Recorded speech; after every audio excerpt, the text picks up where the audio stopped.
En Berlín, el profesor Roland Hetzer del Instituto Alemán de Cardiología corrige un defecto del tabique interventricular de una niña de 10 meses.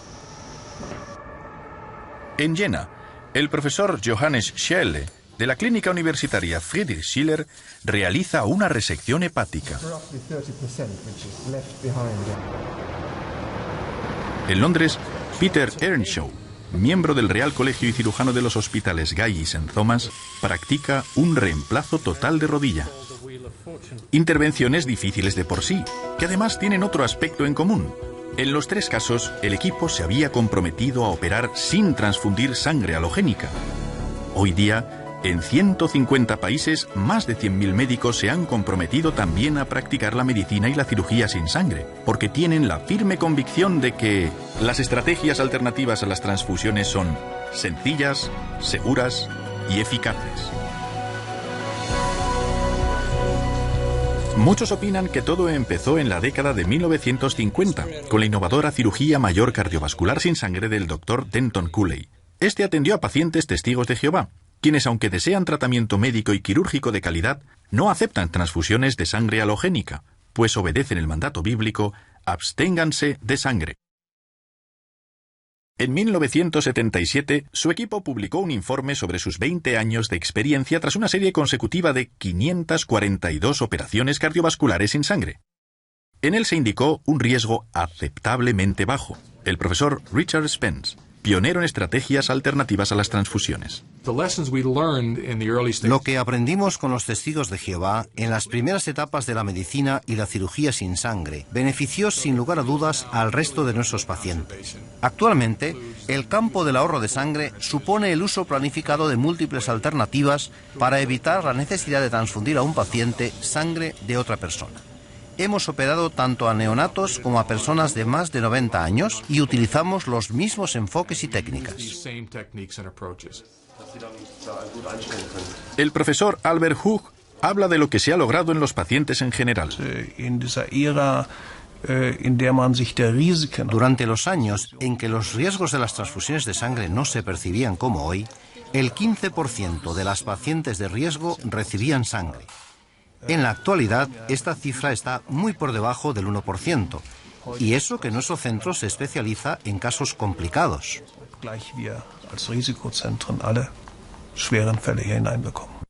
Ya hemos reducido nuestro índice de transfusiones en las operaciones de reemplazo de rodilla y de revisión de reemplazo entre un 5 y un 8%.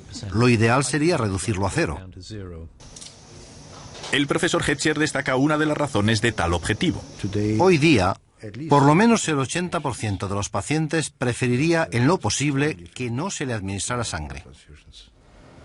Y, por razones legales y éticas, se procura respetar cada vez más los deseos del paciente. Los expertos también quieren evitar los riesgos médicos concomitantes de las transfusiones de sangre halogénica. Toda unidad donada al banco de sangre, sea halogénica o autóloga, presenta el riesgo de incompatibilidad ABO por error humano y de que se produzca una reacción hemolítica transfusional mortal. Entre los efectos secundarios se cuenta la transmisión no solo de infecciones virales de las que todo el mundo habla, como el VIH o la hepatitis B o C, sino también de nuevos virus que imperan en la población donante. Y las transfusiones de sangre constituyen cada vez más una vía de contagio de enfermedades parasitarias. El impacto de la inmunomodulación transfusional en la salud pública es muy difícil de evaluar. Y calculamos que en Estados Unidos tal vez mueran anualmente de 10.000 a 50.000 pacientes por causas relacionadas con la inmunomodulación transfusional. ¿Mutarán los virus existentes y producirán enfermedades? No hay razón para creer que no lo harán. Muchos ven estos riesgos y los gastos concomitantes, pero creen que no disponen de alternativas a la sangre halogénica. Sin embargo, tras un estudio innovador realizado por el Dr. Paul Eber de Canadá, hasta los beneficios de la sangre halogénica, según los criterios actuales, se están cuestionando. En dicho estudio se comparaba una práctica transfusional liberal en pacientes graves de la unidad de cuidados intensivos con otra restrictiva. Los resultados fueron sorprendentes, en particular las tasas de mortalidad. Me refiero al estudio de Eber, en el que se demostró con más de 800 pacientes que transfundir menos da mejores resultados. Dos estudios previos aportaron datos que indican la necesidad de revisar los criterios sobre el uso de sangre. Veamos primero el estudio Sanguis, publicado en 1994. Fue parte de una acción coordinada del Programa de Investigación Médica de la Comisión Europea y analizó los índices de transfusiones en importantes hospitales europeos. Llegaron a compararse los índices habituales en 43 hospitales clínicos para 6 intervenciones comunes y estandarizadas. El estudio reveló que los centros transfundían automáticamente a porcentajes muy distintos de pacientes para el mismo tipo de operación, desde un 0% hasta un 96% en intervenciones de bypass coronario, y desde un 0% hasta un 100% en las de reemplazo total de cadera.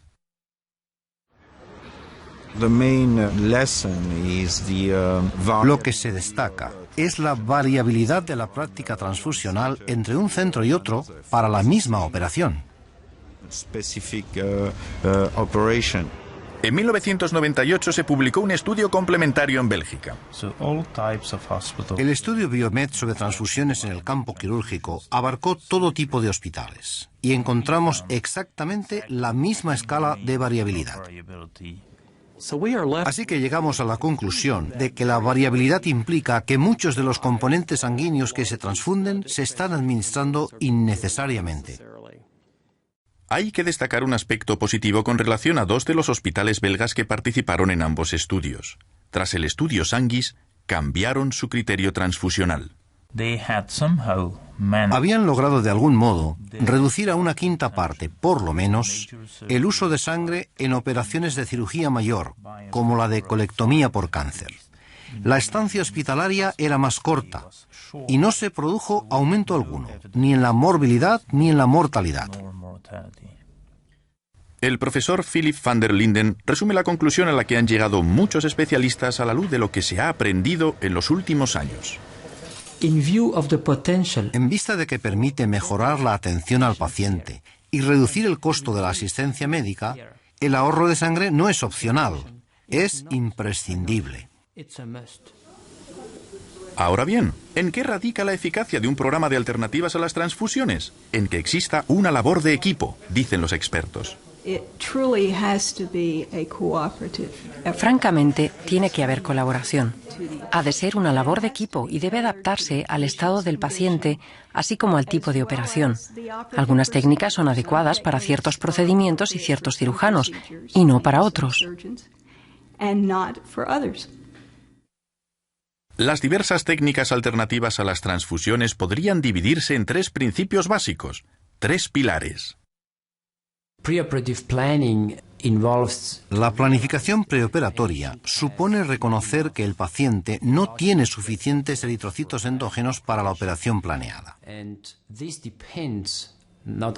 Y esto no solo depende del hematócrito, sino además del volumen sanguíneo estimado del paciente, la pérdida de sangre prevista en operaciones de este tipo y también el umbral de transfusión que se considera razonable o tolerable para el paciente en cuestión. El primer pilar corresponde a una adecuada tolerancia a la anemia. Esto implica reconsiderar el criterio estándar sobre el tratamiento de la anemia. Hay quienes todavía consideran como umbral de transfusión para todo paciente un hematócrito del 30% o un nivel de hemoglobina de 10 gramos por decilitro, cifras que se remontan a un artículo de Adams y Landy publicado en 1942. Estoy totalmente convencido de que los mágicos 10 gramos no tienen razón de ser. Nuestra experiencia con los testigos de Jehová nos ha hecho ver que, en primer lugar, no necesitamos los niveles de hemoglobina que antes creíamos esenciales. No debería existir una regla rígida o un umbral de transfusión. En algunas operaciones se puede anestesiar al paciente, según el caso, con una hemoglobina de solo 2 o 3 gramos si es necesario. Todos los médicos con experiencia recalcan la importancia de mantener la normovolemia mediante la simple restitución del volumen sanguíneo. Si este es adecuado, el consumo de oxígeno se mantiene dentro de un amplio margen de niveles de hemoglobina. Según el profesor van der Linden, Los dos mecanismos principales para mantener una oxigenación tisular adecuada son el aumento del gasto cardíaco y el aumento de la extracción tisular de oxígeno.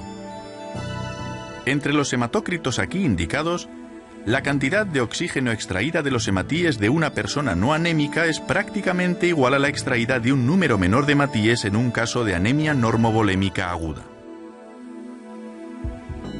El primer mecanismo se consigue disminuyendo la viscosidad de la sangre y la estimulación simpática.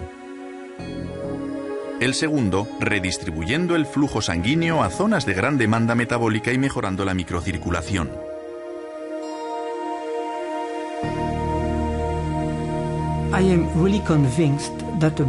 Estoy plenamente convencido de que un mayor conocimiento del mecanismo que permite mantener la oxigenación tisular adecuada en un caso de anemia normovolémica aguda podría disminuir el riesgo de transfusión de sangre. ¿Qué experiencia ha habido con relación a este principio en particular? He reducido a la mitad nuestro índice de transfusiones con solo decir, ¿podemos bajar nuestro umbral de 10 a 8 y controlar un poco más las decisiones? Fue muy fácil, no costó nada. Sabemos que podemos permitir que los pacientes se adapten a niveles de hemoglobina relativamente bajos sin transfusiones de sangre. Como es lógico, hace falta planear con antelación, sobre todo si el paciente, por razones religiosas o de otra índole, rechaza la sangre halogénica.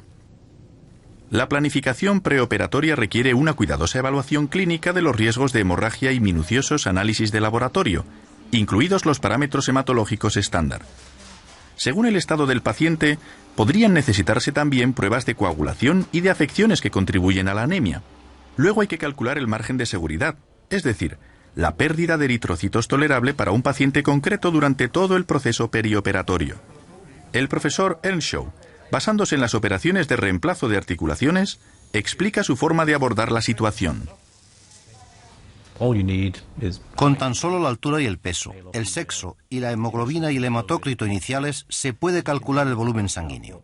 Luego, consultando los datos que se tengan, y cualquiera que haya practicado más de unas cuantas operaciones de este tipo debería poder referirse a ellas y ver cuál es la pérdida habitual, hay que averiguar la pérdida prevista para esa intervención en concreto. El último factor es ¿cuánto puede tolerar el paciente? En otras palabras, ¿hasta qué nivel puedo dejar que llegue? ¿Y si la pérdida de eritrocitos prevista es mayor que la tolerable? La pérdida de sangre tolerable puede incrementarse con solo reducir el umbral de transfusión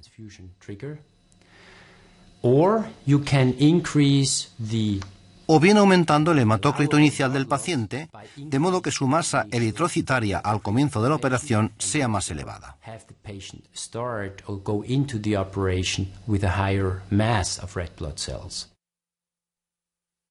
Varias de estas técnicas proactivas se pueden agrupar bajo el segundo pilar: optimizar la masa eritrocitaria. Podemos incrementar la masa eritrocitaria circulante del paciente antes de la operación. Y eso se consigue con hematínicos baratos, como el hierro, el ácido fólico y la vitamina B12.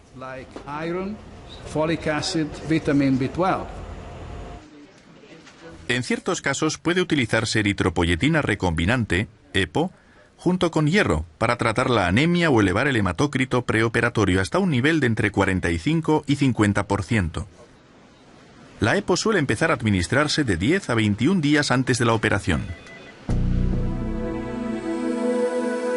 La EPO, representada por pequeñas partículas, incrementa la producción de eritrocitos al fomentar la supervivencia, diferenciación y maduración de las células eritroides en la médula ósea.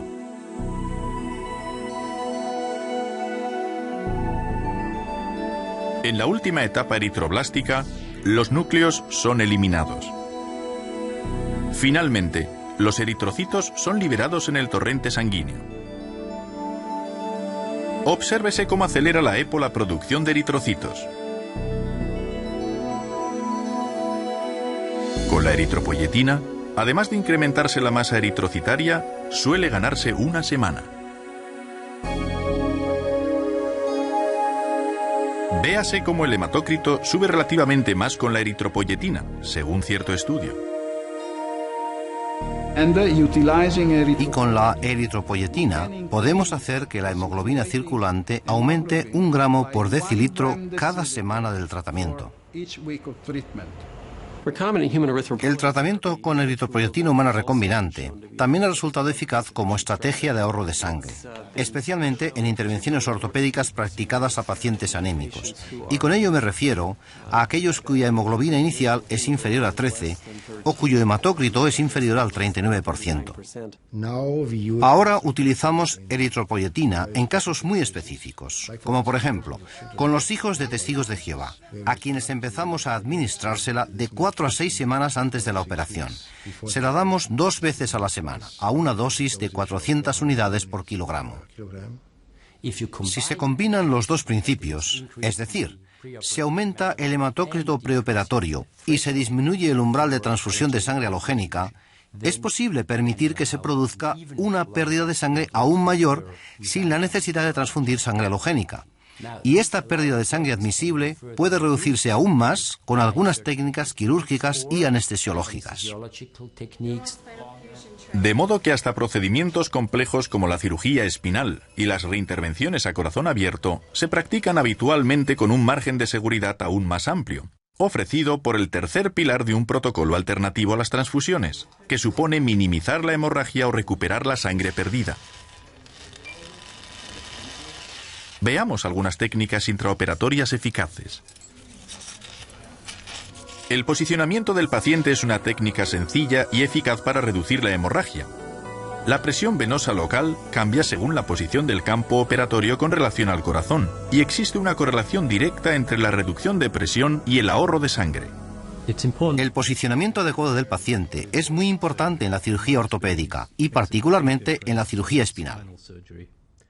Al ejercerse presión en el abdomen y por tanto en las venas paravertebrales, aumenta la pérdida de sangre. Con el soporte adecuado para evitar la compresión abdominal, la pérdida disminuye. Para reducir la presión venosa en algunas intervenciones, también existe la opción de utilizar anestesia regional en lugar de general, como se muestra aquí antes de una cesárea. Otra técnica es la de mantener la normotermia, especialmente durante operaciones largas. Si la temperatura del paciente desciende 1 o 2 grados, se observa que las plaquetas y los factores de coagulación no desempeñan bien su función, por lo que es esencial mantener a los pacientes normotérmicos. La normotermia es vital, por eso mantenemos la temperatura de nuestro quirófano a 27 grados en las operaciones de cirugía mayor, lo que a veces resulta incómodo para los cirujanos y hasta para el anestesiólogo, pero es muy bueno para el paciente. El cuerpo del paciente se puede calentar de modo más directo con un traje térmico o mantas térmicas. Incluso existen máquinas sencillas para calentar los fluidos antes de su infusión. Luego está la hemodilución. Los principios de la hemodilución, en lo que se refiere a la reducción de la pérdida de sangre, son bastante sencillos. Si se extrae sangre al paciente inmediatamente antes o después de la anestesia y se reemplaza con fluidos acelulares, entonces cuando el paciente sangre durante la operación, la pérdida de hematíes será menor. Por cada 100 mililitros de sangre completa perdida en el caso de un paciente con un hematócrito del 27%, se perderán 27 mililitros de hematíes, en lugar de los 45 que se hubieran perdido de haber comenzado con un hematócrito del 45%. Además, la hemodilución es un procedimiento aceptado por bastantes testigos de Jehová. La hemodilución es, desde luego, económica, pero no solo eso. También es beneficiosa para el paciente, pues mejora la reología de la sangre, como lo demuestran muchos estudios. Otra técnica alternativa a las transfusiones en ciertas operaciones es la de inducir hipotensión para disminuir la presión arterial media intraoperatoria. Normalmente se utiliza un fármaco que reduce la resistencia vascular sistémica. Con esta técnica se suele evitar hasta el 50% de la pérdida de sangre. Los anestesiólogos recomiendan cautela al combinar la hipotensión con la hemodilución porque la hipotensión puede afectar la redistribución normal del flujo sanguíneo. Un aspecto decisivo que requiere habilidad y paciencia es la meticulosidad en la hemostasia y la técnica quirúrgica. Enseño a los internos a hacer una ligera incisión, abrirla y cauterizar todos los vasos. La técnica básica para controlar el sangrado consiste en ligar los vasos, todos ellos, hasta digamos los de 1 milímetro de diámetro. Si sigue habiendo algo de sangrado, hay técnicas de coagulación, la mejor de las cuales en este momento es la del coagulador de rayo argón. Lo usamos habitualmente en los trasplantes hepáticos. Los agentes hemostáticos también son de ayuda. Hay 2 tipos de agentes. Los generales, que se administran por vía intravenosa, como el ácido tranexámico o la aprotimina.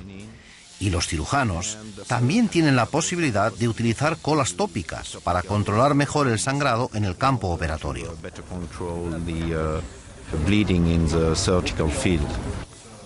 Aquí vemos cómo se aplica una compresa de cola de fibrina directamente sobre la superficie disecada de un hígado. Este producto, que contiene una fracción de sangre, es aceptado por bastantes testigos de Jehová y otros pacientes. La última alternativa intraoperatoria a las transfusiones se denomina recuperación de sangre. Si la hemorragia intraoperatoria es intensa, la sangre derramada puede aspirarse con una máquina de recuperación de sangre, que suele tenerse lista para emergencias. Algunas máquinas se limitan a filtrar la sangre que circula por ellas a fin de eliminar cualquier residuo, mientras que otros modelos, además, lavan al mismo tiempo los glóbulos rojos. Una máquina de recuperación de sangre puede ahorrar hasta el 50% de la sangre que de otro modo se perdería. Su uso resulta aceptable para bastantes pacientes testigos de Jehová. La recuperación de sangre es una técnica muy valiosa, porque cuando se utiliza, la sangre derramada por el cirujano no es sangre perdida para el paciente. Suele recurrirse a ella cuando se prevé una pérdida de sangre de más de 1 litro en el caso de un paciente adulto. La recuperación perioperatoria de sangre es una técnica muy útil para el ahorro de sangre, pues resulta muy fácil de integrar en la mayoría de las operaciones cardiovasculares, ortopédicas, ginecológicas y demás. De modo que tiene amplias aplicaciones en la cirugía. Algunas máquinas de recuperación de sangre pueden adaptarse a niños pequeños, lo que amplía los horizontes de la técnica. También hay modelos sencillos que suelen ser muy útiles en el postoperatorio. Particularmente en las operaciones de rodilla, que suelen realizarse con torniquete y por tanto no hay pérdida intraoperatoria de sangre, la recuperamos después. Es muy sencillo, muy útil y relativamente barato. Solo hay que filtrar la sangre que sale y reinfundirla. Llevamos unos 4 años haciéndolo y estamos muy satisfechos con la tasa de éxito. Otro factor importante para minimizar la pérdida de sangre es la toma de micromuestras para los análisis necesarios. Dicha medida es de importancia capital en el preoperatorio y el postoperatorio de bebés, así como de adultos anémicos. El profesor Michael O'Bladen aborda el problema que presentan los bebés prematuros. Le decimos al médico la cantidad de sangre que realmente hace falta y que no saque más. Antes la idea era, en caso de duda, sacar medio mililitro más. Ahora ya no hablamos de mililitros, hablamos de microlitros. Cada muestra extraída consta en la historia clínica del bebé, de modo que todos son conscientes de la cantidad acumulativa de sangre extraída. El profesor Ernest Moore lo recomienda para los adultos. Si se suman todas las muestras de sangre, es sorprendente la cantidad que se extrae en una semana en la unidad de cuidados intensivos. Con las micromuestras podemos reducir notablemente los centímetros cúbicos de sangre destinada a los análisis. A los médicos que defienden las estrategias alternativas a las transfusiones se les suele preguntar si estas son aplicables en el caso de traumatismos y demás urgencias médicas. Con los pacientes que han sufrido traumatismos o una gran pérdida inesperada de sangre, lo prioritario es actuar deprisa. La primera estrategia debe ser cortar la hemorragia, sea por medios quirúrgicos o de otro tipo. La segunda es que uno puede aplicar estos métodos terapéuticos, como la recuperación de sangre, en determinadas circunstancias y rescatar la sangre del paciente.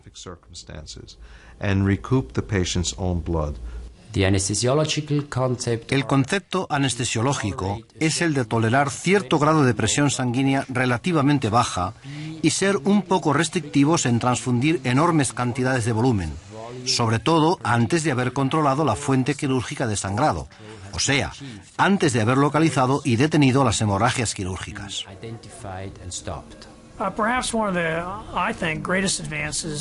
Tal vez uno de los, creo yo, mayores adelantos en el ahorro de sangre en los traumatismos ha sido el concepto de lo que denominamos cirugía de control de daños. Es decir, si cuando abrimos el abdomen o el pecho del paciente notamos que no coagula, atendemos los principales vasos sangrantes. Luego controlamos la superficie con compresas y cerramos temporalmente al paciente para que lo lleven a la unidad de cuidados intensivos, donde se continúa con su reanimación y se centra la atención en revertir los efectos adversos que tienen en la coagulación factores como la hipotermia.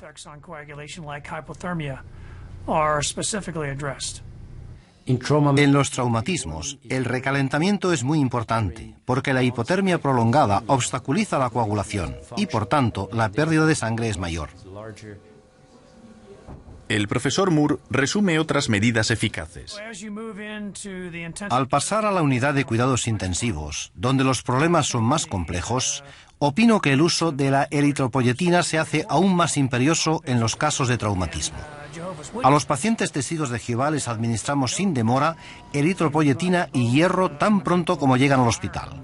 Puede que también efectuemos una evaluación preventiva de los órganos sólidos mediante radiología intervencionista y que recurramos a la embolización de arterias que no experimentan hemorragia activa, pero corren el riesgo de experimentarla más adelante. Esta breve síntesis de las estrategias debe verse más bien como una idea global. Es cierto que hay una lista de alternativas a las transfusiones, pero eso no nos lleva al quid de la cuestión. El asunto es que tenemos que utilizar dichas alternativas en múltiples combinaciones, adaptadas a las necesidades del paciente. No todo paciente necesita todas las estrategias. Un buen ejemplo de ello es la eritropoyetina.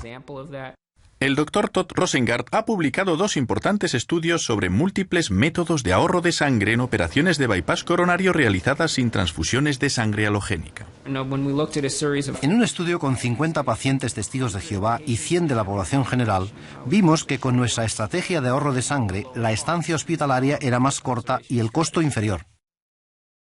Todo muestra que la medicina avanza a pasos agigantados en este nuevo milenio. Mientras tanto, creo que todos los médicos deberían interesarse por las estrategias de ahorro de sangre, pues hay pruebas de peso de que con ellas se puede reducir la morbilidad y la mortalidad, y también el costo. Cuanta menos sangre se transfunda en un programa quirúrgico dado, mayor es su calidad. Opino que la transfusión más segura es la que no se administra. Y el ahorro de sangre es un método muy sencillo. Evita complicaciones, resulta menos costoso y ofrece mejores perspectivas al paciente. Hay medidas muy sencillas y baratas que ayudarían a la mayoría y que se pueden adoptar hasta en el hospital más pequeño. Las alternativas a las transfusiones son seguras. No las utilizo únicamente con el paciente testigo de Jehová, sino con todo paciente que viene a mí. Las alternativas a las transfusiones son técnicas médicas buenas, bien fundadas y seguras para nuestros pacientes.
En este nuevo milenio, las presiones sobre los sistemas de salud van en aumento.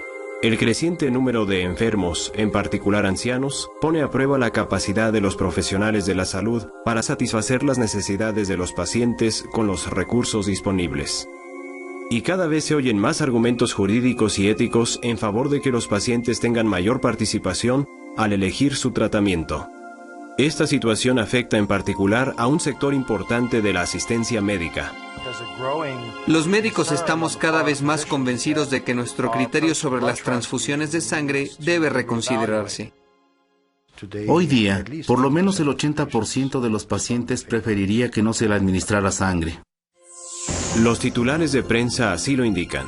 Tanto a médicos como a pacientes les inquietan las complicaciones transfusionales, la escasez de sangre y la seguridad de los hemoderivados. Por citar un ejemplo, la Organización Mundial de la Salud calcula que las transfusiones e inyecciones contaminadas provocan en el mundo unos 5 millones de infecciones por el virus de la hepatitis C cada año. Las gestiones de los sistemas de salud nacionales por aumentar la seguridad de sus reservas de sangre han hecho que el costo de esta se dispare.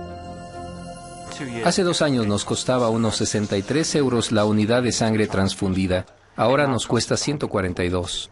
El tratamiento de los efectos secundarios de las transfusiones ha incrementado aún más los costos. Estos costos, indirectos y retardados, son enormes y desde luego elevan considerablemente el costo de la unidad de sangre. También hay que tomar en cuenta los miles de millones de euros o dólares que se han pagado como indemnización a los receptores de sangre contaminada y a los familiares que les sobreviven.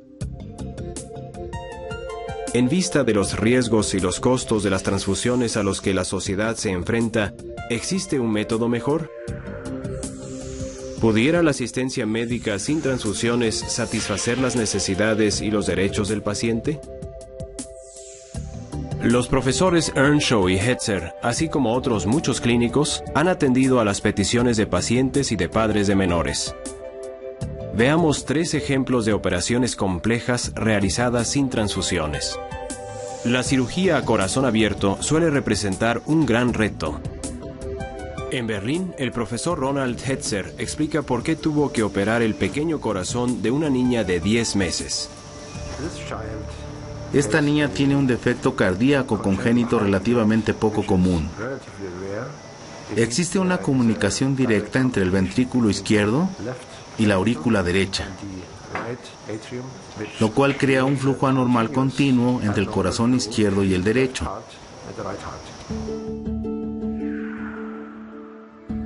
Para corregir el defecto y normalizar el flujo sanguíneo, solo hubo que detenerle el corazón por 26 minutos.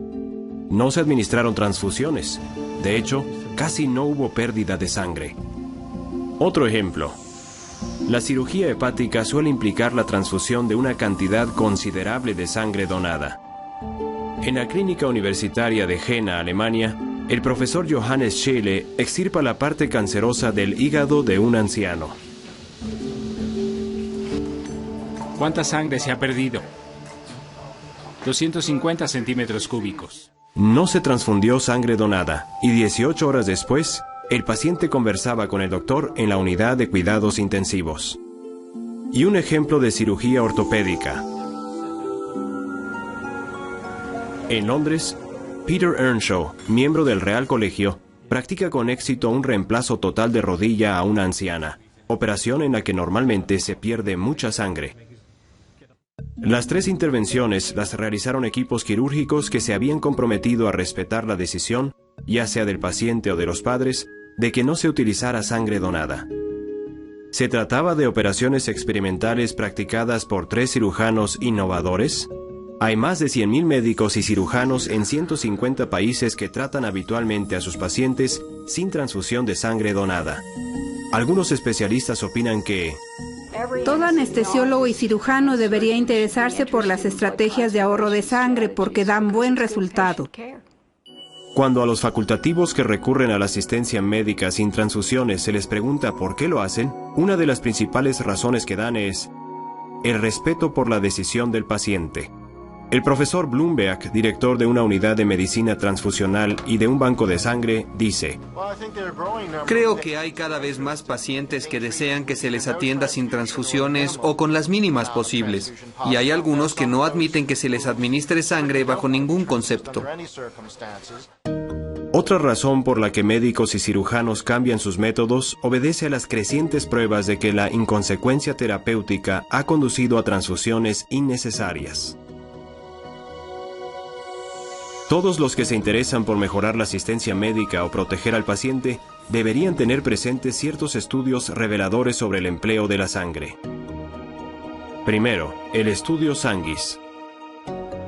Como parte de una acción coordinada del Programa de Investigación Médica de la Comisión Europea, se analizaron los índices transfusionales de 43 importantes hospitales universitarios de toda Europa.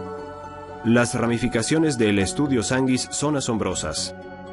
Para el mismo tipo de operación había una enorme variabilidad en la cantidad de unidades transfundidas, según el hospital. En 1998, el profesor Vallée publicó un estudio complementario en Bruselas, Bélgica. El estudio Biomed sobre transfusiones en el campo quirúrgico abarcó todo tipo de hospitales. Y encontramos exactamente la misma escala de variabilidad. Llegamos a la conclusión de que la variabilidad implica que muchos de los componentes sanguíneos que se transfunden se están administrando innecesariamente. Una comparación de los dos estudios reveló otro hecho significativo. Hubo dos centros que participaron tanto en el estudio Sanguis como en el estudio Biomed. Basándose en lo que descubrieron en el estudio Sanguis, habían logrado de algún modo reducir el uso de sangre en operaciones de cirugía mayor. La mortalidad se mantuvo igual antes y después de cambiar su criterio transfusional, y la estancia hospitalaria fue más corta. Los nuevos procedimientos que emplearon no fueron difíciles de adoptar, y aunque requirieron tiempo y una considerable labor educativa, no hicieron aumentar los costos. Poco después, en Canadá, el Dr. Hebert realizó un estudio a gran escala de pacientes graves en cuidados intensivos. El profesor Spahn evalúa los resultados. Me refiero al estudio de Ibert, en el que se demostró, con más de 800 pacientes, que transfundir menos da mejores resultados. La conclusión obvia es que las transfusiones innecesarias ocasionan trabajo innecesario y un costo innecesario. Además de satisfacer la petición del paciente y evitar la hipertransfusión, muchos facultativos dicen que al implementar la asistencia médica sin transfusiones, su objetivo es evitar riesgos médicos. En una unidad de sangre almacenada existe el riesgo de contaminación bacteriana. La contaminación bacteriana, sea que se produzca al tiempo de la donación o después por un almacenamiento inadecuado, puede producir infecciones mortales. Por otra parte, pese a las mejoras en los análisis, las infecciones virales siguen representando una grave amenaza. A los especialistas les preocupa lo que sucederá en el futuro. ¿Mutarán los virus existentes y producirán enfermedades? No hay razón para creer que no lo harán. El problema de la sangre contaminada es que parece que siempre nos lleva ventaja.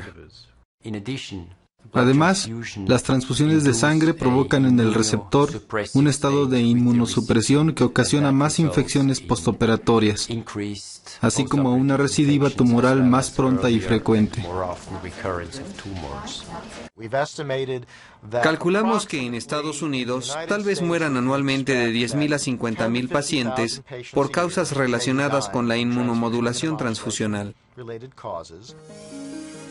Puede que el riesgo médico más sorprendente y menos reconocido sea el error humano. Administrar sangre de un tipo incompatible puede producir una reacción más o menos grave o hasta mortal. El profesor Spence, director de formación quirúrgica, reconoce: podemos clasificar mala sangre y provocar una catástrofe. Algunos han muerto y mueren por recibir un tipo de sangre equivocado. De hecho, según los informes, el error humano es la causa de hasta la mitad de todas las muertes provocadas por las transfusiones. Ante estos factores, decisión del paciente, transfusiones innecesarias, riesgos médicos, así como reservas de sangre menguantes y costos de la sangre en alza, El profesor Van der Linden resume la conclusión a la que llegan muchos especialistas. En vista de que permite mejorar la atención al paciente y reducir el costo de la asistencia médica, el ahorro de sangre no es opcional, es imprescindible. Lo bueno es que ya existen tratamientos seguros, prácticos y rentables. Es posible brindar la mejor atención médica sin emplear sangre halogénica. Hay medidas muy sencillas y baratas que ayudarían a la mayoría y que se pueden adoptar hasta en el hospital más pequeño. El ahorro de sangre es un método muy sencillo, evita complicaciones, resulta menos costoso y ofrece mejores perspectivas al paciente. Las técnicas alternativas a las transfusiones que utilizan estos equipos quirúrgicos se pueden agrupar bajo uno de 3 principios básicos o pilares. El primero es tolerancia a la anemia. Al fluir por las arterias, los eritrocitos transportan el oxígeno vital a todo el cuerpo. El paciente anémico tiene una baja proporción de eritrocitos en su volumen sanguíneo. Si una persona pierde mucha sangre durante una operación o a causa de un accidente, el organismo puede tolerar un grado considerable de anemia. El profesor Moore, reconocido innovador en el campo de la cirugía traumatológica, comenta: los estudios indican que fisiológicamente el ser humano puede tolerar concentraciones de hemoglobina muy inferiores a las que se consideraban seguras.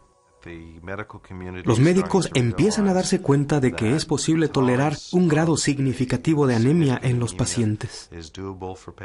Pero la anemia solo es tolerable cuando el organismo cuenta con suficiente volumen circulatorio para seguir funcionando. También sabemos que ese grado de anemia podemos compensarlo con volumen, pues en tal situación este es el componente indispensable para mantener la tensión arterial. Al disponer de expansores del volumen sanguíneo de costo módico, la opinión médica está abandonando cada vez más la arbitraria regla propuesta en 1942 de que una concentración de hemoglobina de 10 constituía el umbral de transfusión, o sea, era la más baja que podía tolerarse antes de transfundir. El profesor Earnshaw explica lo primero que hizo para implementar un programa de alternativas a las transfusiones. He reducido a la mitad nuestro índice de transfusiones con solo decir, ¿podemos bajar nuestro umbral de 10 a 8 y controlar un poco más las decisiones? Fue muy fácil, no costó nada. Con solo implementar el primer pilar se ahorrarían millones de transfusiones y miles de millones de euros o dólares al año. El segundo principio básico en el campo de las estrategias alternativas a las transfusiones es fomentar la producción de eritrocitos en el organismo. Es muy importante hacerlo antes de la operación en el caso de una persona anémica, y puede acelerar la recuperación tras una gran pérdida de sangre. Los estudios dirigidos por el profesor de obstetricia Albert Hug indican que la administración de suficientes suplementos de hierro ya puede normalizar bastante el recuento sanguíneo, y por relativamente poco dinero. En ciertos casos puede utilizarse eritropoyetina elaborada mediante ingeniería genética, llamada comúnmente EPO. El profesor Mercuriali, director de servicios de transfusión, explica: con la administración de eritropoyetina, se acelera la producción de eritrocitos. El tercer principio o pilar consiste en minimizar la pérdida de sangre. La técnica más importante para controlar el sangrado es evitarlo. La cirugía meticulosa resulta práctica y económica. Se pueden emplear diversos instrumentos para ello. Por ejemplo, el electrocauterio permite a los cirujanos cortar rápidamente y sellar los vasos sanguíneos al instante. También hay fármacos modernos que reducen la hemorragia. Algunos se aplican directamente sobre la zona afectada. Aquí se usa una compresa de cola de fibrina sobre la superficie disecada de un hígado para detener el sangrado. Respecto a la rentabilidad de tales fármacos, el profesor Barón señala: la reducción del sangrado intraoperatorio y del uso de hemoderivados compensa el costo del fármaco. Otra técnica eficaz para minimizar la pérdida de sangre en casos de hemorragia intensa consiste en recuperar la sangre del paciente. Se puede recuperar hasta el 50% de la sangre que de otro modo se perdería. Esta técnica satisface las necesidades éticas de muchas personas que rechazan rotundamente la sangre donada. Por ejemplo, algunos testigos de Jehová han permitido que se utilice una máquina tipo Cell Saver. Incluso existen modelos especiales para niños pequeños. La recuperación de sangre es una técnica muy valiosa porque cuando se utiliza, la sangre derramada por el cirujano no es sangre perdida para el paciente. Se pueden utilizar otras muchas estrategias beneficiosas. Todas ellas ayudan a evitar los riesgos y los costos sociales de millones de transfusiones. Para ilustrar el impacto de las técnicas debidamente combinadas, veamos la situación con la que se encontró en Módena, Italia, el equipo médico de Luana, una niña de 4 años que nació con un grave defecto cardíaco. Dicho equipo, dirigido por el profesor Marcelletti, jefe de cirugía cardiovascular, tuvo que realizar una serie de operaciones complejas. Por solicitud de los padres de Luana, la primera se llevó a cabo sin sangre donada y la operación fue un éxito. Para la segunda se contaba de nuevo con personal competente y el instrumental adecuado, incluida una máquina de recuperación de sangre. La meticulosa intervención, con el uso del electrocauterio, duró 2 horas y Luana solo perdió 100 mililitros de sangre. Sus padres estaban encantados y el equipo médico quedó satisfecho con los resultados. Hemos realizado la operación sin transfusiones de sangre, tal como tratamos de hacer con todos nuestros niños. Creo que todos estos niñitos merecen que no se les administre sangre para evitarles los riesgos de una transfusión. El Dr. Rosengart aporta más datos sobre la eficacia de la cirugía cardíaca sin sangre. En un estudio con 50 pacientes testigos de Jehová y 100 de la población general, vimos que con nuestra estrategia de ahorro de sangre la estancia hospitalaria era más corta y el costo inferior. Aunque muchos clínicos crean que ciertas situaciones requieren obligatoriamente sangre, ¿qué opinan los que tienen experiencia en el empleo de alternativas a las transfusiones en casos de extrema urgencia? Primero, el punto de vista de un anestesiólogo.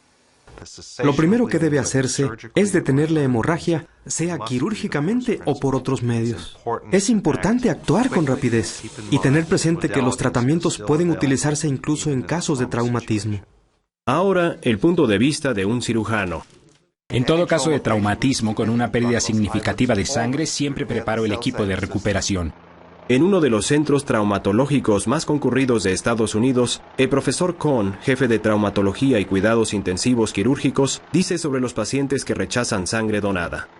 Aquí atendemos a más de 3,000 pacientes al año que son testigos de Jehová y les practicamos entre 250 y 275 operaciones de cirugía mayor. Y no hemos visto que se haya prolongado la estancia hospitalaria ni que haya aumentado la mortalidad. De hecho, parece que ha disminuido un poco. En vista de estos hechos, muchos médicos concluyen que, en general, la asistencia médica sin transfusiones es rentable. Una de las virtudes de las alternativas a las transfusiones es que las más eficaces suelen ser las más baratas. La sangre es un producto costoso. Desde que adoptamos las nuevas técnicas, hemos reducido en un 70% los gastos en concepto de transfusiones para el programa de trasplante hepático. Y eso equivale a centenares de miles de libras al año, una cantidad muy superior al costo de los fármacos, tratamientos y métodos mecánicos que empleamos para reducir la pérdida de sangre. Es más una cuestión de dedicación que de técnicas.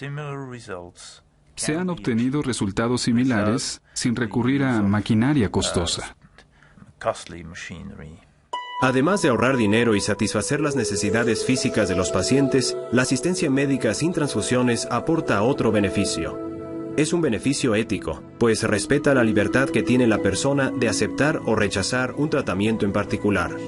Uno de los principios fundamentales de la atención médica de calidad es respetar los deseos del paciente. El profesor Harding, que enseña ética a estudiantes de medicina y derecho, dice: Hoy día debemos vincular el deber ético de no hacer daño, de procurar que el paciente resulte lo más favorecido posible, con otro deber, el de respetar su autonomía, respetar sus opiniones y decisiones. En la Universidad de Glasgow, Sheila McLean, profesora de Derecho y Ética Médica, resume así la cuestión. Los médicos tienen la obligación absoluta, tanto legal como ética, de respetar la decisión del paciente. Tocante al concepto jurídico denominado derechos del paciente, el profesor Guillot, fundador del Instituto de Derecho Sanitario de la Universidad de Neuchâtel, dice: Opino que el derecho primordial de todo paciente es el derecho a la autodeterminación.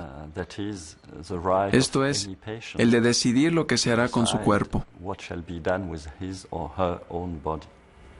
Los pacientes tienen derecho a saber que existen alternativas, y no solo eso, sino también a que se les diga cuáles son los riesgos y beneficios asociados con esas alternativas.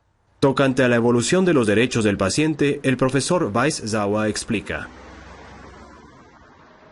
Antes, el médico decidía cómo proceder y cargaba con toda la responsabilidad. Con el paso del tiempo, la relación se ha ido convirtiendo cada vez más en una especie de consorcio, en el que el médico y el paciente tienen exactamente los mismos derechos. Reconocer los derechos del paciente concuerda con la Declaración Universal de Derechos Humanos de la ONU. Estas cuestiones legales se han hecho tan importantes que en 1997 el Consejo de Europa formuló la Convención Europea sobre los Derechos Humanos y la Biomedicina. El artículo 5 declara: una intervención solo podrá efectuarse después de que la persona afectada haya dado su libre e informado consentimiento. El principio del consentimiento informado indica que el paciente tiene el derecho de aceptar o rechazar cualquier tipo de intervención médica, como por ejemplo una transfusión de sangre. El artículo 6 trata una cuestión delicada con estas palabras: la opinión del menor será tomada en consideración como un factor que será tanto más determinante en función de su edad y su grado de madurez. No hay duda de que los menores, en sentido legal, pueden tomar decisiones sobre su tratamiento y su salud, y a menudo, en el caso de los adolescentes, están capacitados para hacerlo. En términos prácticos, ¿cómo se protege la libertad de elección de los pacientes y los padres? Si el médico no ve la manera de satisfacer los deseos del paciente tocante a cierta alternativa a las transfusiones de sangre, debería tratar de enviarlo a uno de sus colegas o a otro centro hospitalario donde se emplee dicha alternativa.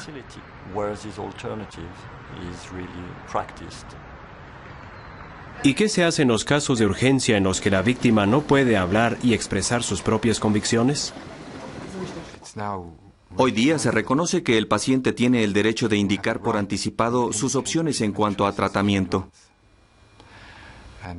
Y esto se lleva a cabo mediante un documento en el que manifiesta haber analizado una serie de situaciones y haber adoptado una postura inamovible tocante a cierto tratamiento. En una situación de emergencia, siempre se buscaría además una directriz por anticipado o una declaración previa de voluntad en, por ejemplo, la billetera del paciente. Respetar los derechos del paciente también aporta beneficios para la salud. Hay pruebas empíricas de que los pacientes que se sienten a gusto con el tratamiento suelen recuperarse antes.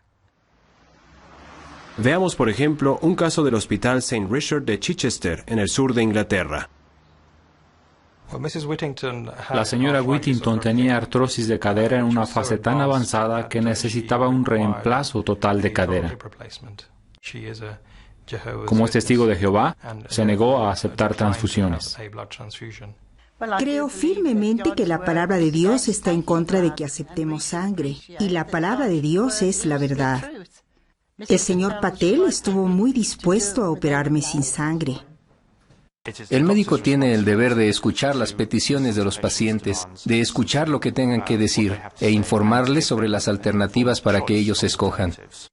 En una conversación franca entre el médico y la paciente, surgió la pregunta de si aceptaría la técnica de recuperación de sangre. Cuando supe más acerca de la máquina y se me explicó el proceso, dije que aceptaría que la utilizaran conmigo.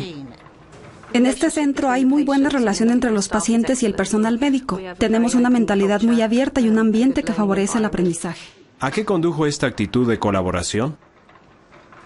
Las estrategias intraoperatorias que empleamos durante la intervención de la señora Whittington fueron hemostasia meticulosa, recuperación de sangre, valiéndonos de un equipo tipo Cell Saver, y también utilizamos una prótesis de cadera cementada.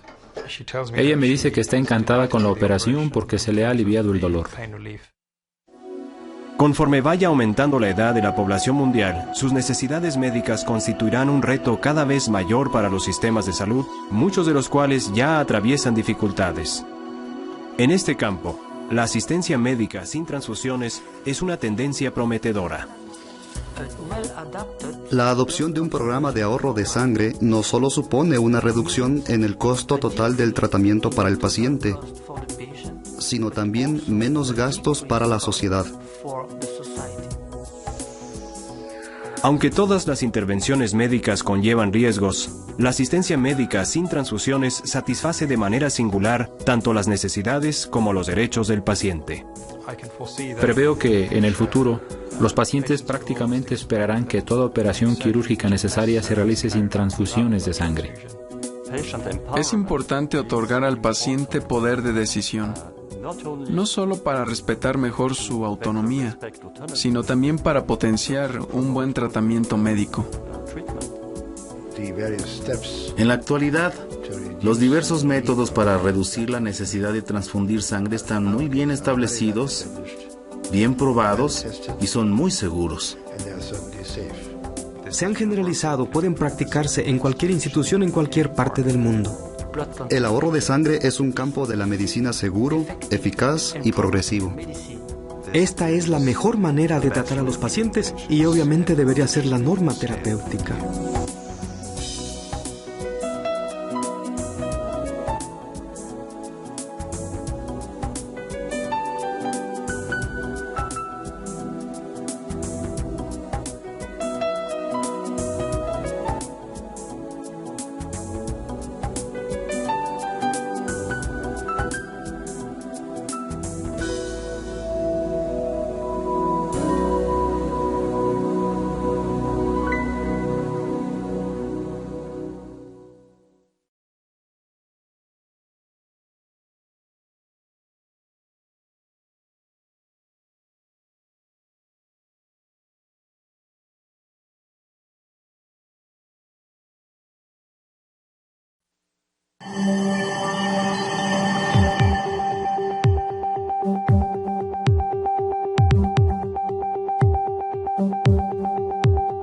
Dorothy McPhee tiene un problema médico mortal, una arteria que puede reventar en cualquier momento.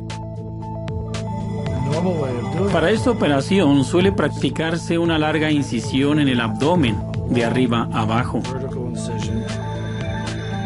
Leslie es una niña que padece una grave deformidad espinal. La paciente es testigo de Jehová, y en una intervención de esta magnitud, es inevitable que se pierda algo de sangre.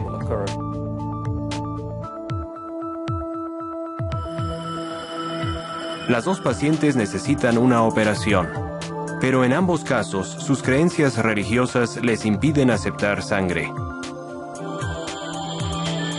Hoy día existen estrategias alternativas para tratar con éxito a los pacientes que, por diversas razones, no quieren transfusiones de sangre. Novedosas estrategias que posiblemente beneficien pronto a todos los pacientes.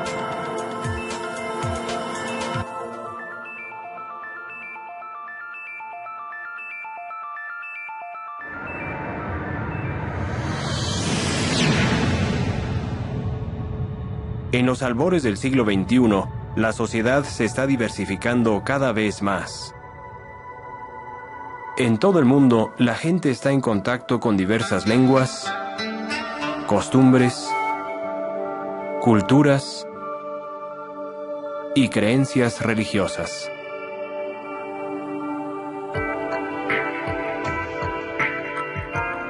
Adaptarse a estas diferencias no es fácil en ningún estrato social. Y supone un reto singular para la comunidad médica.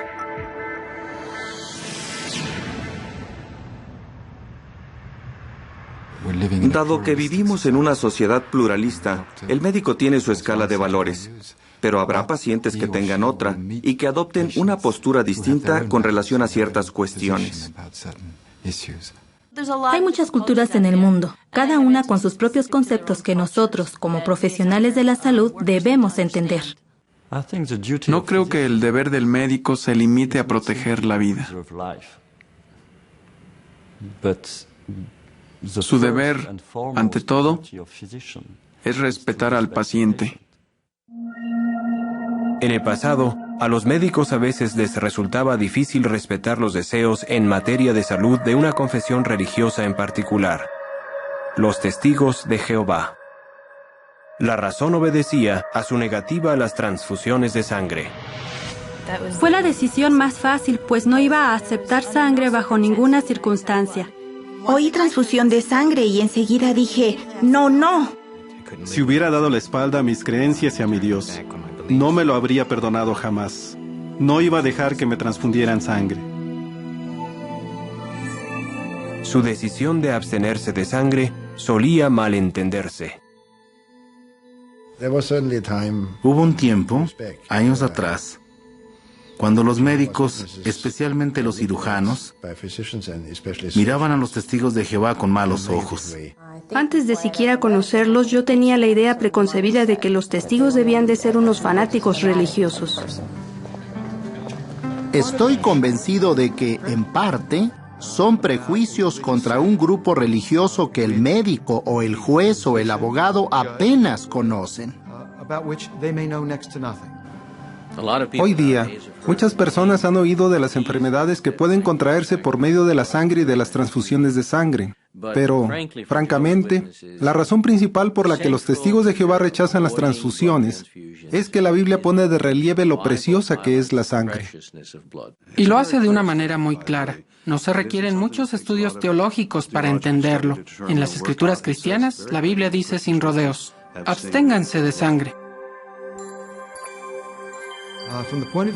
A alguien que no sea creyente le puede parecer un acto irracional. Hay quienes lo ven como ir en contra de la medicina, como si se pusiera al paciente en peligro. Pienso que algunos, yo también me incluyo, teníamos la impresión de que los testigos de Jehová tal vez no deseaban el mejor tratamiento médico, que en cierto modo estaban en contra de la asistencia médica. Claro que me importaba si vivía o moría. Precisamente la llevé al hospital para que se recuperara. Yo no quería morir y no creo que nadie desee la muerte. No es que deseen hacer una especie de pacto suicida con uno. Ellos quieren vivir, quieren recibir buena asistencia médica y pienso que se puede colaborar con ellos. Me di cuenta de que deseaban recibir la mejor atención médica posible, pero sin sangre. Creo que debemos esforzarnos por eliminar el concepto de que los testigos de Jehová constituyen un grupo aparte. Se pueden señalar muchas religiones. Todas tienen una idea u otra con la que tal vez uno no concuerde, pero no se trata de eso. Hablamos de un precepto religioso, no de terquedad insensata. Es una creencia religiosa. Y tal como yo respeto las creencias de muchas otras religiones, opino que también debo respetar esta. Todos los pacientes, por regla general, tienen el derecho de recibir o rechazar un tratamiento después de haber hablado plena, abierta y sinceramente con el médico que les atiende. Opino que el derecho primordial de todo paciente es el derecho a la libre determinación. Esto es, el de decidir lo que se hará con su cuerpo.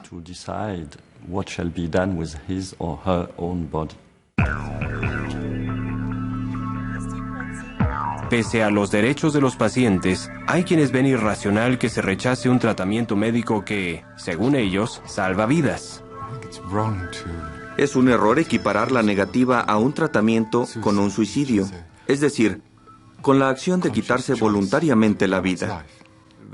Siempre existe la duda justificada de si el enfermo es competente, pero el mero hecho de rechazar una transfusión no lo hace incompetente.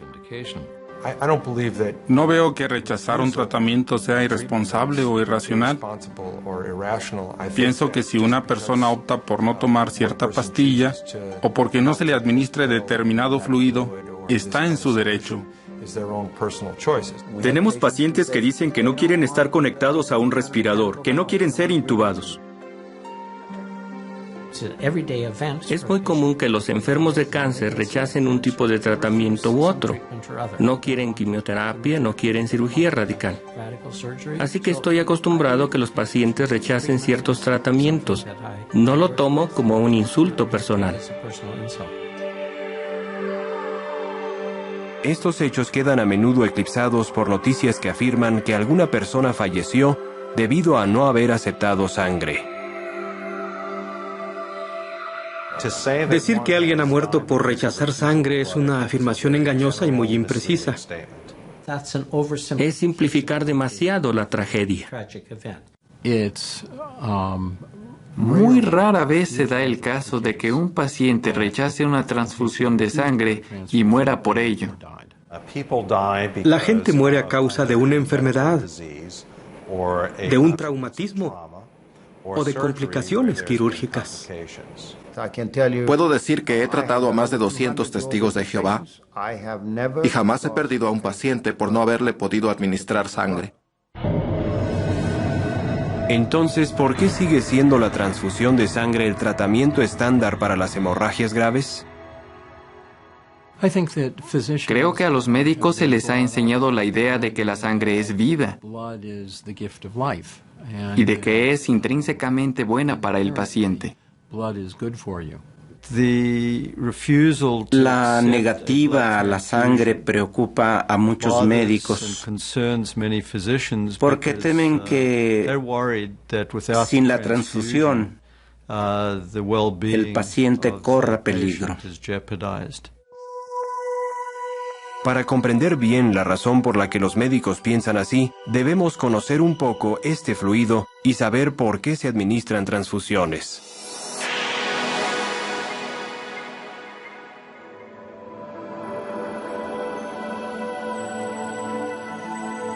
La sangre circula por el cuerpo a través de una complejísima red de vasos venosos y arteriales.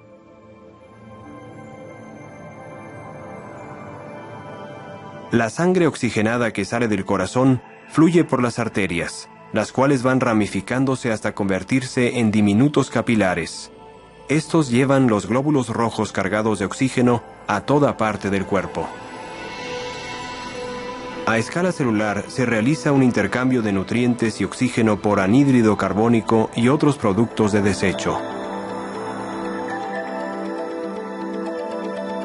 Entonces las venas transportan la sangre desoxigenada de regreso al corazón, el cual la bombea a los pulmones, donde tiene lugar el intercambio gaseoso de anhídrido carbónico por oxígeno. Y el ciclo vuelve a empezar. Este ciclo es absolutamente esencial para la vida. Si no hay sangre que lleve oxígeno a las células, estas mueren y el organismo muere. Cuando alguien pierde mucha sangre, los médicos tienen dos prioridades urgentes. Lo más indispensable y apremiante es detener la hemorragia. Todo lo demás es secundario. Y la segunda prioridad es restituir el volumen sanguíneo. ¿Qué puede suceder cuando el volumen sanguíneo de un paciente disminuye demasiado? La sangre no llega al cerebro o a otros órganos y el paciente puede morir. Lo que hace falta es restituir el volumen, el riego sanguíneo y la oxigenación. Una manera de corregir la merma del volumen sanguíneo es administrando otros fluidos por vía intravenosa. Se pueden utilizar diversos tipos de fluido. No tiene que ser necesariamente sangre.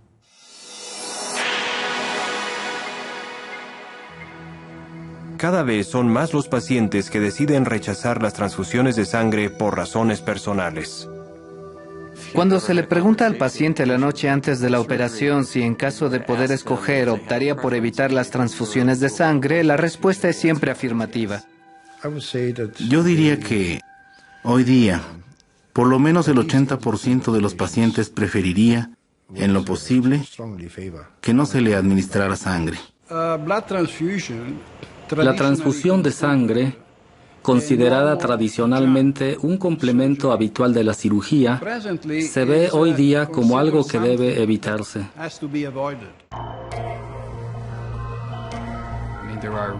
Las transfusiones comportan verdaderos riesgos. Los agentes patógenos transmitidos por la sangre, particularmente el virus del SIDA, son motivo de preocupación. La sangre es un producto biológico, puede ser portadora de enfermedades y demás. La analizamos para detectar la mayoría de ellas, pero algunas las desconocemos. Hemos visto aparecer algunas enfermedades nuevas y terribles, como el SIDA, que probablemente no existían en el pasado. Nadie sabe si la próxima enfermedad aparecerá dentro de 10 semanas, 10 años o un siglo. La hepatitis C y la hepatitis B se transmiten por la sangre y los costos sociales son muy altos. Se producen reacciones transfusionales. Son muy raras, pero pueden ser peligrosas o hasta mortales. Podemos clasificar mal la sangre y provocar una catástrofe. Algunos pacientes han muerto y mueren por haber recibido un tipo de sangre equivocado.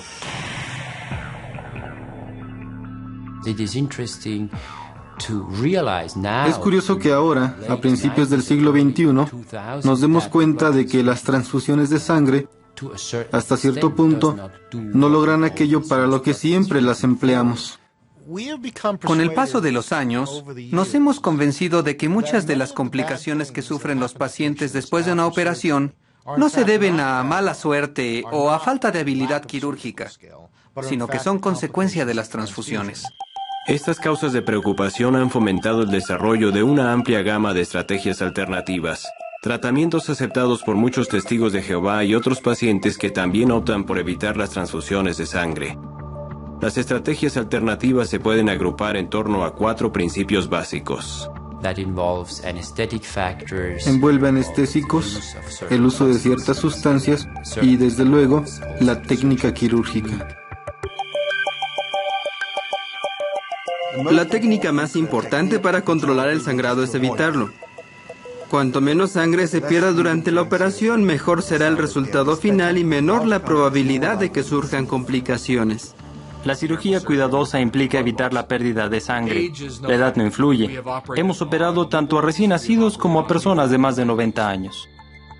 El cirujano que opera sin perder una gran cantidad de sangre es casi invariablemente un cirujano bueno y cuidadoso. El que pierde mucha sangre suele ser todo lo contrario. Existen diversos instrumentos para ayudar a los cirujanos a minimizar el sangrado. Hay estrategias que recurren al uso intraoperatorio del electrocauterio en lugar de bisturís.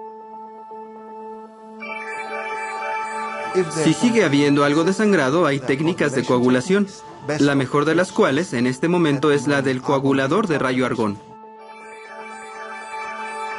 Hay herramientas no invasivas con las que el cirujano puede ver el interior del cuerpo con un mínimo de incisiones quirúrgicas. Se puede recurrir a fármacos, o sea, a la aplicación tópica de diversos productos que ayudan a impedir la pérdida de sangre. Actualmente contamos con varios métodos, como por ejemplo la cola de fibrina. La cola de fibrina, elaborada a partir de fracciones de sangre, fomenta la coagulación por contacto. La cola de fibrina es un adhesivo tisular sumamente útil porque no daña el tejido. En el caso de un paciente testigo de Jehová en el que la pérdida de sangre es tan crítica, creo que hay que ser extremadamente meticuloso para no perder ni una sola gota. Hay nuevas técnicas de hemodilución y reinfusión que facilitan la operación y son aceptadas por personas que están en contra de las transfusiones de sangre por motivos religiosos. Los principios de la hemodilución, en lo que se refiere a la reducción de la pérdida de sangre, son bastante sencillos. En esencia, creamos un circuito cerrado con el paciente. Extraemos sangre del paciente. La mantenemos en contacto con el paciente y la sustituimos con fluidos. De modo que la sangre está diluida y, por lo tanto, el paciente solo pierde sangre diluida en lugar de sangre pura o concentrada. Cuando el paciente sangra durante la operación, la pérdida de glóbulos rojos es menor. Sería como tomar 1 litro de leche y añadirle agua hasta tener 12 litros de líquido. El litro original sigue ahí, pero si se derramara, se perdería mucha agua y solo un poco de leche. Al final, eliminamos el agua y nos quedamos con la misma cantidad de leche. Y en esta institución utilizamos la técnica habitualmente, en particular con los pacientes que prevemos que perderán mucha sangre. Creo que es una norma terapéutica bastante buena, no solo para testigos de Jehová, sino en las operaciones que conllevan una gran pérdida de sangre.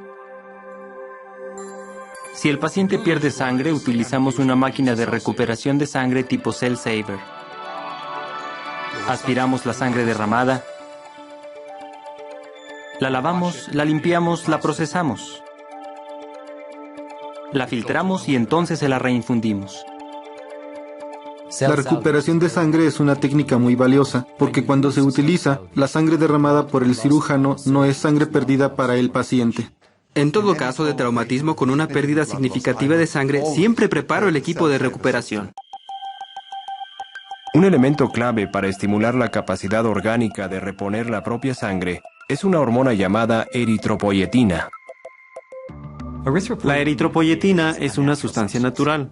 Se produce en los riñones, en otros órganos también, pero ante todo en los riñones, para ayudar a la médula ósea a formar los glóbulos rojos que van a transportar oxígeno. La producción de glóbulos rojos tiene lugar principalmente en el esternón, las costillas, las vértebras y la pelvis. La eritropoyetina recombinante fomenta la producción natural de hematíes por parte del organismo.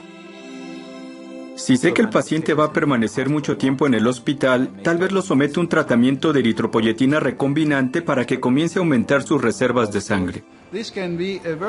Esta puede ser una estrategia muy económica para reducir el uso de transfusiones de sangre halogénica.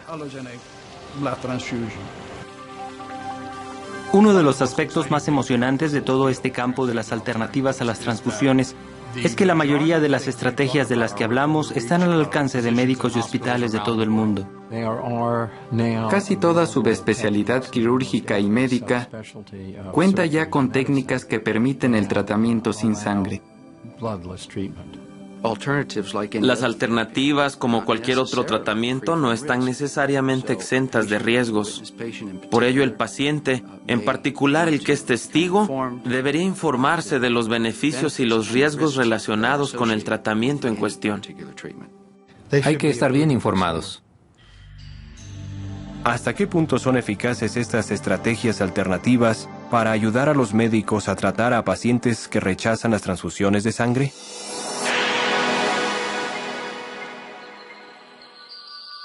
Leslie Lacks acababa de empezar la escuela primaria cuando se descubrió que sufría una deformidad espinal degenerativa. Los médicos le diagnosticaron un caso grave de escoliosis. La escoliosis es una desviación de la columna vertebral y tenemos que corregirla hasta donde la flexibilidad de la columna nos lo permita. Al ver que con un aparato ortopédico no se corregía la desviación, los médicos recomendaron una operación quirúrgica extensa. Esencialmente consiste en implantar en la espalda del paciente una serie de ganchos de acero inoxidable y de varillas metálicas para enderezar la columna y dejarla alineada. La familia Lacks quería que la operación se realizara sin transfusiones de sangre. Así que buscaron un equipo quirúrgico con experiencia en el uso de técnicas operatorias sin sangre.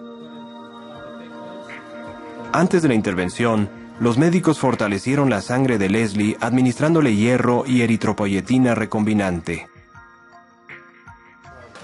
Era esencial que practicáramos la operación sin perder demasiada sangre. Para lograrlo, utilizamos dos técnicas. Una de ellas es la que se conoce como recuperación de sangre. La otra se denomina hemodilución. Hay menos peligros porque es la propia sangre del paciente y no ha dejado de circular en su organismo, por lo que no hay posibilidad de contaminación o de contagio de enfermedades que se transmiten por la sangre. La operación fue un éxito y no se le administró ni una sola transfusión de sangre. A los pocos días, Leslie ya estaba en pie y caminaba. Está tan contenta de verse derecha. Siempre dice, mamá, ahora soy casi tan alta como tú. Aunque Leslie tendrá que usar un aparato ortopédico durante un tiempo, los médicos están seguros de que podrá llevar una vida normal. Me gustaría patinar, probar el monopatín y tal vez la tabla sobre nieve. Cosas así. A veces las estrategias alternativas abarcan nuevas técnicas quirúrgicas para reducir la pérdida de sangre en los pacientes que no quieren transfusiones. Dorothy McPhee, de 75 años, tenía un aneurisma aórtico abdominal, una lesión mortal que normalmente requiere cirugía extensa. Para esta operación suele practicarse una larga incisión en el abdomen, de arriba a abajo, desde la parte baja del pecho hasta la región pubiana y trabajar alrededor y por detrás de todo el tracto intestinal. La estancia hospitalaria dura 4 o 5 días y muchas veces una semana o más, suponiendo que no surjan complicaciones. Como Dorothy es testigo de Jehová, los médicos recurrieron a una técnica quirúrgica que minimiza el sangrado. El tipo de cirugía aórtica que practicamos se denomina endovascular, porque se realiza desde el interior de la arteria. Por dicha arteria hacemos llegar los catéteres, los cables y todos los instrumentos hasta el aneurisma y entonces, mediante una técnica radiológica llamada fluoroscopía, podemos visibilizar el aneurisma. Los cirujanos que operaron a Dorothy insertaron una prótesis endovascular en forma de malla que les permitió reparar la aorta sin practicar una larga incisión que habría ocasionado mucha hemorragia. Una pequeña incisión en la ingle, todas las manipulaciones efectuadas a través de ella, un postoperatorio prácticamente sin dolor ni complicaciones y a las 24 horas, por lo general, en casa. Así que todos salen ganando. Me encuentro bien. Jamás me lo habría imaginado, pero así es. Dorothy fue dada de alta 2 días después de la operación y se recuperó bien.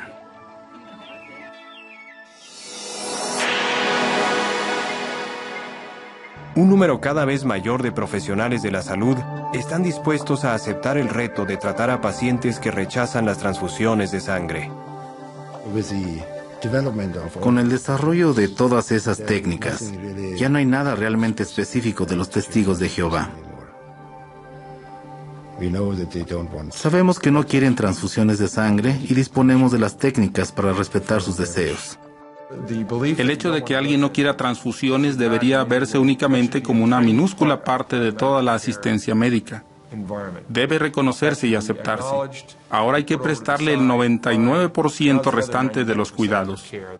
Pienso que podría compararse a un paciente que es alérgico a la penicilina. Nadie esperaría que el médico dijera, pues lo siento, pero no le puedo atender porque no puedo administrarle penicilina. No, lo que dice es, utilizaremos un tratamiento alternativo, le daremos otro antibiótico y pasa a tratar al paciente. Esta manera progresista de abordar la asistencia al paciente beneficia al público en general. Al no poder usar sangre con los testigos de Jehová, aprendimos la manera de evitarla en otras muchas situaciones. La verdad es que nos ha empujado en la dirección correcta. Las alternativas a las transfusiones son técnicas médicas buenas, bien fundadas y seguras para nuestros pacientes. De hecho, es una alternativa que debería estar al alcance de todos los pacientes. Lo que estamos hablando ahora acabará siendo intrascendente, porque de aquí a 5 o 10 años, la medicina y la cirugía sin sangre se habrá generalizado tanto que ya no será novedad. Los testigos de Jehová, por su postura religiosa, han tenido el privilegio singular de ayudar a los médicos a descubrir mejores maneras de tratar a los pacientes sin someterlos a los peligros de las transfusiones de sangre. Lo que he visto en mi propia experiencia es que han dado un nuevo rumbo a la profesión médica, hasta el punto de que ahora, con frecuencia, la norma terapéutica es tratar a los pacientes sin sangre. En todo el mundo ya hay unos 100.000 médicos que ofrecen sus servicios de medicina y cirugía sin sangre a todos los pacientes que no quieren transfusiones de sangre. Muchos expertos coinciden en que en el futuro próximo, la medicina y la cirugía sin transfusiones de sangre serán la norma terapéutica para todos los pacientes. Hoy día existen técnicas en casi toda subespecialidad quirúrgica y médica que permiten el tratamiento sin sangre. En general, estamos dejando atrás las transfusiones.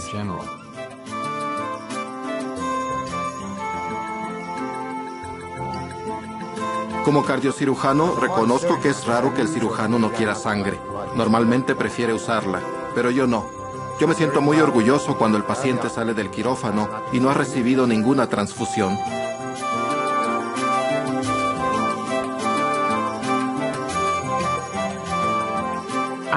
Preveo que en los próximos años llegaremos al punto en que ni siquiera tendremos que pensar en administrar sangre.